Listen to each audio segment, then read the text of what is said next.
Hello everyone! We just got back from watching Source Code with Jake Gyllenhaal. I hope I'm pronouncing that right. I never pronounce it right, I'm just like Jake, you know. You've probably seen the trailers for this one, it's been advertised a bit. He plays a army guy. Captain? He plays a captain that was in Afghanistan and he wakes up on a train in someone else's body and then wakes up inside a machine.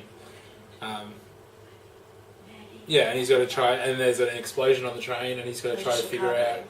He's got 8 minutes. Every time he goes back, he's got 8 minutes in this other guy's body to try and figure out who the bomber is. Where the bomb is and what's going on. Before the train explodes and he gets chucked back again. Yeah. Sean. Hey.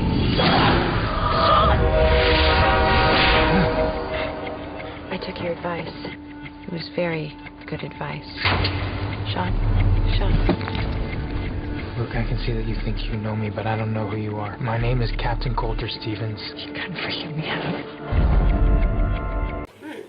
So what did we think? I thought it wasn't bad.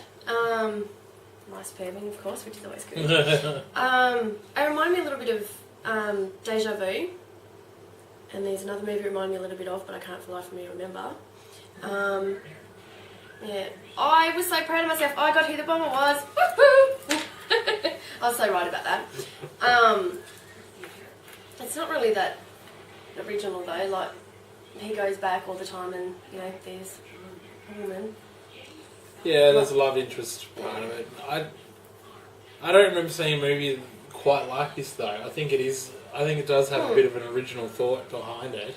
Yeah, like it does a little bit. It's not way out there, like, No. Oh my god, I've never seen anything like it this before. Yeah. But it's got enough originality in it to make it feel fresh. No.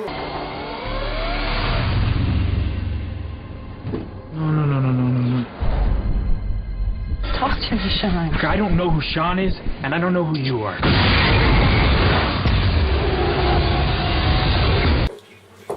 No, I did enjoy it though. Me too. I really did. They sort of played a lot. It's brought up a lot of questions about parallel universes, what happens when you die, you know, immortality, mortality. Yeah, because according to them, when you die, it's all to do with the some chemicals in the brains or something. That you've got that 8-minute window where you can. Yeah, something to do with short-term memory. Yeah, if you match up, like some people are more compatible than others, you can actually relive somebody else's life for the last 8 minutes, which would kind of be interesting. No, would you want that job? To be the person that goes into all these different people's bodies just to die in 8 minutes? I wouldn't want that job. No, but my God, it had to hurt when the train kept blowing up. Oh, he did that well though. Jake, I think he's a wonderful actor. Yeah. I think, apart from having a weird name, They're worse names, but I think he's wonderful. Like I remember watching him in Bubble Boy and Donnie Darko, and going, "Oh, he's cute, what a cutie!" And then he grew up and did Breakback Mountain and Prince of Persia. Prince of Persia, that sort of stuff. And, Woo! He's done a bit of a variety. Yeah, and I mean that shows that he's talented. He's not just picking the one roles. But you really do believe him because there's moments in there, like when he makes that phone call, and you can see it on his face, like he's in. He's in the moment. Yeah, it's not like forced. You know, so you kind of believe him. You kind of like, aww.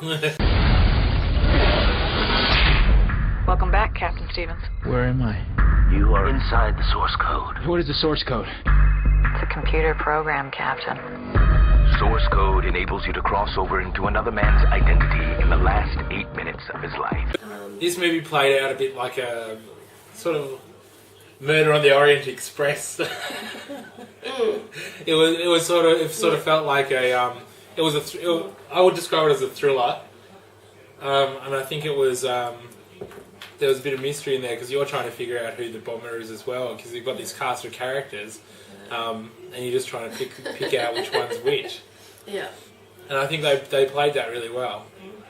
I think the support staff at the Source Code installation, the guy who invented it and the... Hated him.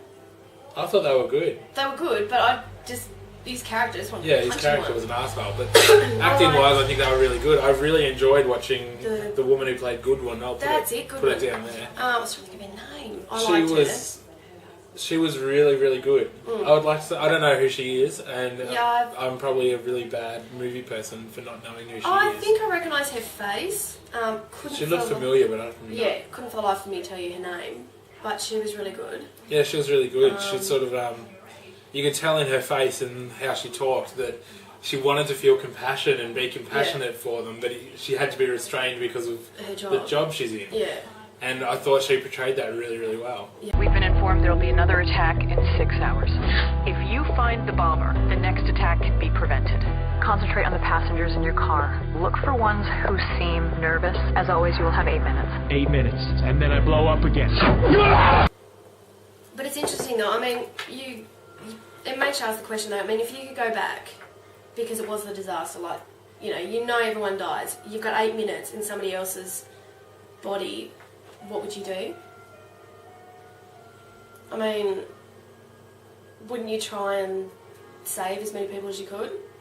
Even though that you know... This is where the movie gets tricky, because although he's reliving the last 8 minutes of someone's life... It's already happened. It's already happened. So his body's still in the present. Yeah. It's his mind that's gone back to the past. Which... So he's, human instinct would be, let's save these people, I know something bad's going to happen. Especially being a soldier, like... Because Exactly. he was the pilot who went in... I want to go back in. I'm going to save her. You can't. It doesn't work that way. Christina is dead. She doesn't have to be. You cannot alter this reality while inside the source code. I'm asking you to have the decency to let me try. There's more to the movie that we would like to discuss, but we can't because we don't want to spoil it for you.